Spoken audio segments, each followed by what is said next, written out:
जी नाज़रीन अस्सलाम वालेकुम। दो बड़ी खबरें, दोनों पे बात करना बहुत ज़रूरी है।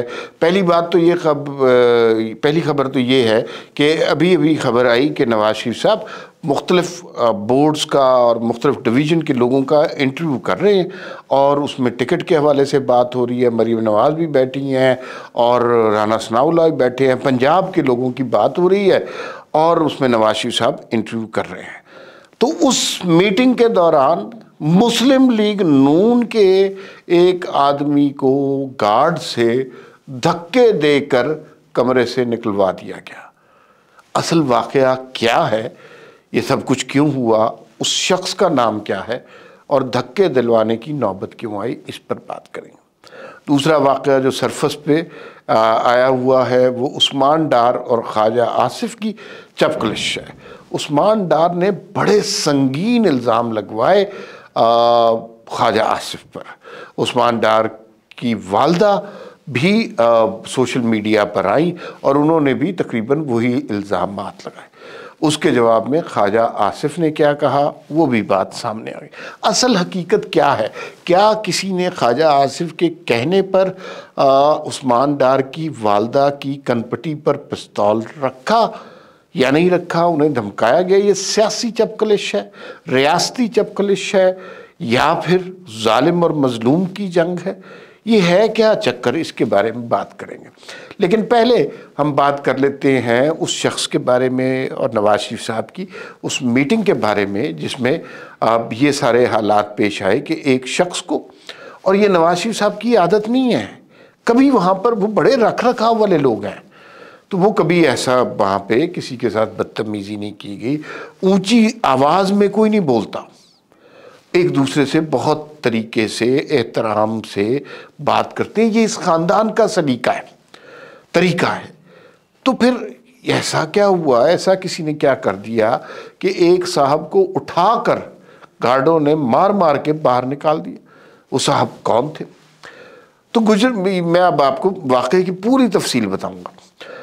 ये साहब गुजरांवाला बोर्ड के लोगों के इंटरव्यूज़ हो रहे थे और मसला टिकट देने का था और एक शख्स आता था, अपना सीवी पेश करता था। नवाज शरीफ साहब, राना सनाउल्लाह, मरीम नवाज़ उससे कुछ सवाल करते थे, वो सवालों के जवाब देता था। फिर 2-3 सवाल इस तरह के होते थे, जमहूरियत के लिए आपने क्या किया, पार्टी के लिए आपने क्या कुर्बानियाँ दी, इस तरह की। हालांकि पहले ग्राउंड वर्क हो चुका हुआ है, सारी बातें हो चुकी हैं, लेकिन फिर भी ये सवालात किए जाते थे। तो जनाब ये सिलसिला शुरू हुआ तो गुजरांवाला डिवीज़न से एक MPA के उम्मीदवार अशरफ अंसारी साहब वो स्टेज पे आए, उनको बुलाया गया। अच्छा, हर शख्स के लिए टाइम मखसूस है, 2 मिनट उन्हें दिए जाते। जाहिर है ये 1000 कैंडिडेट बन जाता है तो 2 मिनट उन्हें दिए गए कि भाई 2 मिनट में आपने अपनी बात मुकम्मल करनी है। उनका CV पेश कर दिया गया। वो 2 मिनट के लिए आए, उन्होंने खिताब शुरू किया। अब खिताब लंबा होता गया, मतलब 2 मिनट से ज़्यादा हो गया, फिर उससे ज़्यादा 4 मिनट गुजर गए, फिर 8 मिनट गुजर गए। तो फिर अब उनको किसी ने तो रोकना था ना, और बहुत सारे कैंडिडेट लाइन में थे, सारा दिन इस एक्टिविटी के लिए नहीं थे। तो इस पर राना सनाउल्लाह ने उन्हें हल्का सा कहा कि आप अपनी गुफ्तगू को मुख्तसर करें, बहुत लंबी बात हो रही है। अशरफ अंसारी साहब गुजरांवाला से, तो वो नहीं बात है। अच्छा, अब राना सनाउल्लाह पंजाब के सदर है मुस्लिम लीग में, उनकी बात नहीं मानी तो फिर मरीम नवाज़ ने कुछ ना कुछ कहना था। तो मरीम नवाज़ सामने आई, उन्होंने कहा कि भाई अपनी तकरीर मुख्तसर करें, हमने बहुत से लोगों को सुनना है।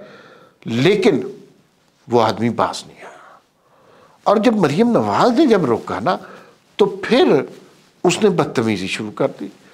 और बदतमीज़ी इस तरह की शुरू कर दी कि जनाब कि मैंने टिकट के पैसे जमा कराए हैं, हमने बड़ी कुर्बानियाँ दी हुई हैं और आप कैसे मुझे बोलने से रोक सकते हैं। उन्हें ये रियलाइज़ होना चाहिए कि ये डिबेटिंग का मुकाबला नहीं था, ये जलसा नहीं हो रहा था, ये कोई इनकलाब की दावत नहीं थी। उन्होंने टिकट के लिए अप्लाई किया था, टिकट के हवाले से उन्होंने बात करनी थी, मुख्तसर सी तारीफ। अच्छा, सियाने लोग क्या कर रहे हैं, वो जो मुख्तसर सी 2 मिनट की तकरीर में जो अक्लमंद लोग हैं कैंडिडेट वो कर रहे हैं, वो ये कह रहे हैं मियाँ साहब आपकी वजह से ये पार्टी, ये मुल्क बड़ा रोशन है। लेकिन मरीम नवाज़ जो है ना आपकी गैर मौजूदगी में जिस दलेरी से उन्होंने काम किया, वाह वाह, फिर तालियां बजती हैं, मरीम नवाज भी खुश होती है, खुश होना चाहिए। तो सियाने लोग इस तरह कर रहे। इन्होंने बात शुरू की और बात बढ़ाते ही गए। अच्छा, नवाज शरीफ साहब की मौजूदगी में किसी को जरूरत नहीं होती कि कोई ऊंची आवाज़ से बात करे, बल्कि ये इस ख़ानदान की आदत है। जनरल मुशर्रफ आपको पता है कि बड़ा मजाक उड़ाया करते थे शहबाज शरीफ का और नवाज शरीफ का, कि यार ये दोनों मियाँ शरीफ के सामने हाथ बांध के खड़े हो जाते हैं, तो इनकी तो अपनी कोई सोच ही नहीं। हालांकि ये इनके ख़ानदान की इक़्तिदार है। मतलब नवाज शरीफ साहब जब भी मरीम नवाज कमरे में दाखिल होती है, नवाज शरीफ साहब उठ के उनका इस्तकबाल करते, ये उनका एहतराम करते।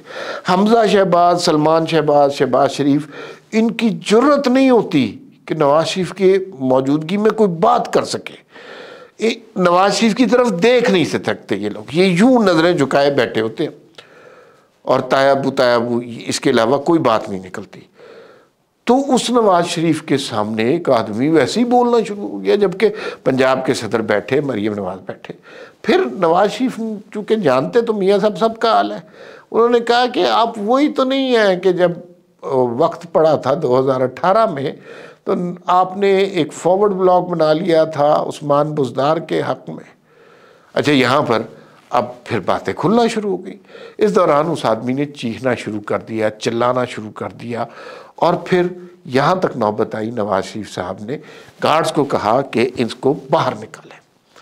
और फिर उनके जाने के बाद नवाज शरीफ ने कहा कि एक तो ये साहब बदतमीज़ी कर रहे थे, दूसरी बात ये है कि जब सीनियर लोग बैठे हैं उनकी बात नहीं मान रहे थे, और तीसरी बात ये है कि ये मतलब चीख चिंगार, और ये वो लोग हैं कि जिन्होंने पार्टी के साथ वफा नहीं की। ये वो लोग हैं जिन्होंने हमजा नून लीग के टिकट से मुंतखब हो के हमजा शहबाज के खिलाफ फॉरवर्ड ब्लॉक बनाया था 5 लोगों ने।